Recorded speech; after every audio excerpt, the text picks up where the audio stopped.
Hello, hello, and welcome back to Midlife Mojo, Fit and Flourishing After 50.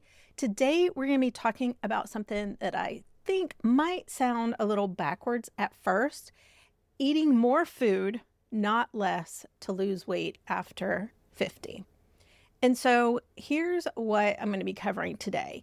I want to talk about why the generic advice of just eat less doesn't work for most of us. We're going to break down what actually makes a plate of food filling. And we're also going to talk about how to build that plate out so that you know kind of exactly what goes on your plate. And I'm also going to give you a simple guideline that makes this whole process sustainable instead of, one more diet that falls apart in 3 weeks. And so by the end of this episode, you are going to know exactly how to build a plate that keeps you full. It also supports your muscle and gets you into a fat loss deficit. So let's just dive right in with why eating less backfires, right? So many of us have a story about undereating. I know I do. I bet most of you do as well. Back in the 90s, if I can remember back that far, I worked in corporate health promotion and I watched over and over women trying to lose weight by barely eating. They were living on lean cuisine meals and slim fast. And, those are highly processed, low volume, low calorie foods. And then here is what happened just about every single time. They were hungry all day long, hangry. And then they'd be able to white knuckle it for a week, maybe 2 weeks, and then they would just give in and go ham and eat everything in sight. And then they feel awful, both physically and emotionally, and that just set them up for a roller coaster of restrict, binge, crash, repeat. And the big problem was that their deficit was built around low volume, low nutrient foods that were also low calorie, but left them hungry and undernourished at the same time. And so, I've had my own experience with this. I really love food. I love it. I love chocolate. And if I had tried to get lean enough to step on a competition stage to do a bikini competition just by following the generic eating less, advice, it never would have worked. I would not have been able to stick to it. And even if I had stuck to it, just white knuckled it, it wouldn't have stayed off, right? During my competition prep time, my goal for protein was about, 120 to 140 grams and about 25 to 35 grams of fiber a day. And it was usually on the higher end of both of those. And with the calorie level I was at, it was a lot of food. I remember on more than one occasion getting to the evening and still having 2 full meals to eat and actually complaining about having to eat more food. And then also you couple that with your brain. My brain was conditioned to think there's no way you are going to lose fat eating so dang much. But I trusted the process. And after my last competition, I did a reverse diet to get back to a sustainable level of calories, not staying in a calorie deficit, and get to a body fat level that I feel best at.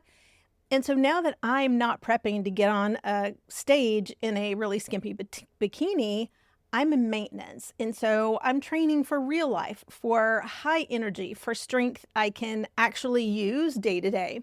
And so my protein target is a little lower now. And I'm sharing this because I want you to see that the exact targets move depending on where you're working toward. But the principle underneath it never changes. The high protein, high fiber, high volume, high nutrient is what helped me get lean and also what helps me maintain. And so the goal really isn't a smaller plate and less food. The goal is a fuller plate of the right things to fuel your body, your activity level in a way that's aligned with what you are working to achieve. And so let's get into a little bit of the science for just a second, because I think this may be the part that can help kind of change how you look at your plate forever. And there are three things that help drive how full you are after a meal, and that's protein, fiber, and water content. So those are the three I'm talking about today. Protein is highly satiating, gram for gram, and it actually triggers hormones in your guts like GLP-1 and peptide YY. And those are the things that send a signal to your brain saying, hey, we're satisfied here, we're good. Fiber adds bulk to your food without adding a lot of calories. So your stomach actually physically stretches and fills up without the calorie count going up very much at all. And then water-rich foods, they do something similar. Things like cucumbers, zucchini, broccoli, leafy greens, they're mostly water, which means that you can eat a bigger volume of them for very few calories. So when you put those three together, protein, fiber, and water, that combination is exactly why you can have a really big plate of food that actually has fewer calories than a smaller plate of more processed food. And it can also leave you full for longer, even with those less calories. Like no willpower, no restricted portion control. The food itself is actually doing the bulk of the work, and that just makes it easier for you. And, who doesn't love that? So, let's talk a little bit about what actually goes on that plate, what it might look like. I want you to think about like the components of a lean protein, like fiber-rich, colorful vegetables, and then complex carbohydrates. And so thinking about having some sort of protein at every meal, chicken, eggs, fish, Greek yogurt, those kind of things. Aim for about 25 to 35 grams per meal.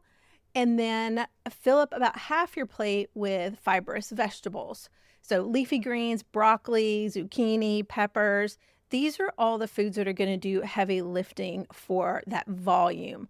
And you want to aim for, about 8 to 10 grams of fiber per meal, working up to about 25 grams a day. And then there's complex carbohydrates.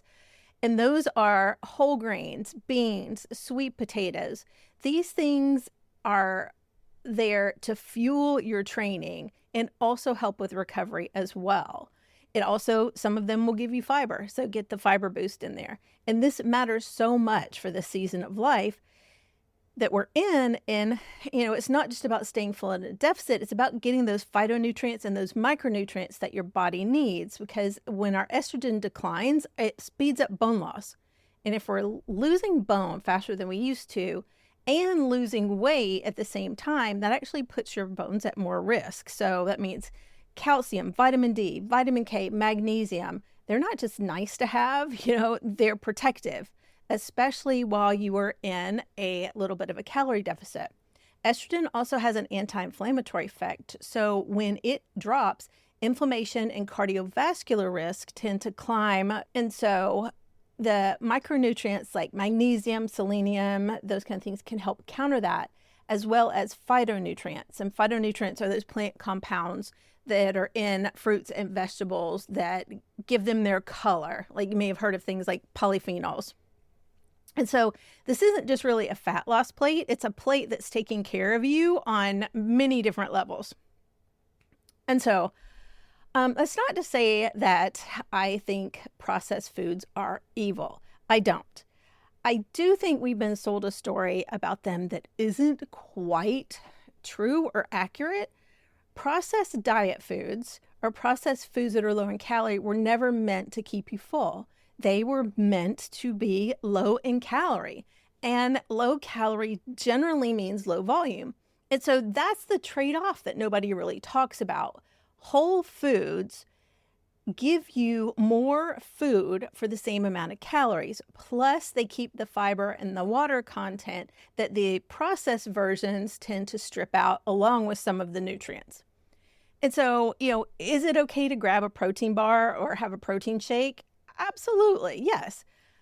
But the whole foods, the high volume foods, should be the default, not the backup plan, So you don't want to have those processed foods as the bulk of your diet.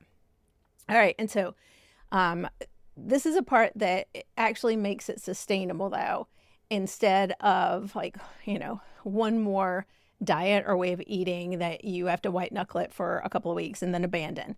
And I just follow the 90-10 rule. 90% of your meals follow everything we just talked about: protein, water, fiber-rich foods, complex carbohydrates, a full plate every meal. 10% of the time, you eat the fun foods. You have the chocolate, you have the treat, you go and have a meal out with the people that you love, whatever fun food means for you. And so thinking about like 90-10, I want to make it a little bit more concrete by giving you some specific examples because it kind of sounds pretty abstract. So let's say you're eating 3 meals a day plus a snack. So it's 4 eating occasions a day, and then 7 days in a week. So that's 28 eating occasions over the course of a week. 10% of 28 is roughly 2 to 3. And so that's not 10% of every single day. It's about 2 or 3 slots, eating occasions across your whole week where the fun food fits in. And so, like, what does that look like? Sometimes it's just like an add-on, like a dessert, having a couple of squares of a really good dark chocolate after dinner, or having a glass of wine when you're out with friends. Sometimes it's a meal in itself, like pizza night or like brunch with a mimosa instead of your usual protein forward breakfast. And so sometimes it can even be just like changing up your snack with a delicious cookie instead of your usual Greek yogurt. Like, none of this is bad, but what you need to keep in mind is the other 25 eating occasions, like that is where you are having that protein, fiber, complex carbohydrate, water-rich foods, a full plate. And then you have 2 to 3 fun ones, that fit in the overall week. And then I'd really, if you want to give this a try, I'd encourage you to decide what those times are at the beginning of your week, like pre-decide whether than waiting to decide in the moment. Because if you wait until you're standing in front of a dessert table, it's really easy to tell yourself, oh, I've earned it because I've had a really hard day, or I've earned it because I've been really good all week, or I'll make up for this tomorrow. Like, that's bargaining, and that bargaining turns back into that restrict, binge, crash cycle that we talked about earlier. And so deciding ahead of time takes that bargaining out of it completely. You already know pizza night is Friday night. There's nothing to earn back. There's nothing to make up for, right? And here's the point of that 10%. It's not cheating. All foods can fit. So you're not white knuckling anything. You're not relying on willpower because nothing is forbidden. And so let's go back where we started. Those women in the 90s that I watched live on lean cuisine and slim fast, they had 0 flexibility and 100% restriction. And that's exactly why it never lasted for them. And the women who actually keep the weight off long term aren't the ones who are perfect with an iron will or have some special metabolism, right? They're the ones who built in room for real life, because real life happens. And so we started with why eating less alone backfires, especially when it's built on low volume and processed foods. We talked about 3 things that actually make food filling: protein, fiber, water. And then we built out a plate together, like lean protein, fibrous vegetables, complex carbohydrates. We talked about why whole food should be your default. And then we closed with that 90-10 rule, which really is what makes all of this something you can actually live with and not just survive for a couple of weeks. And that's because body transformation or body recomposition, which is building and maintaining muscle while losing fat, it really isn't necessarily about eating less, right? It's about creating a small calorie deficit, but it's also eating more of the right things so that you are in a small deficit, but you don't feel starved all the time. And you're getting enough nutrients. So I got lean enough to step on a competition stage, and I've kept it off because I built my plan around volume and satisfaction, not deprivation and forbidding certain kinds of foods. And so That's not just, a lucky exception. It's just the actual mechanism of it all. And I trusted the process. And I stuck with it long enough to get the results that I was after. And so here's the one thing for you to try in the next 24 hours if you're up to it. And that is at your very next meal. Look at your plate and then ask yourself, where is my protein on the plate? Where is my fiber? And how much water-rich food do I have on here? And just notice it. That's it. That single check-in starts building that awareness. And that's what makes this whole approach of high volume, high protein eating become automatic over time.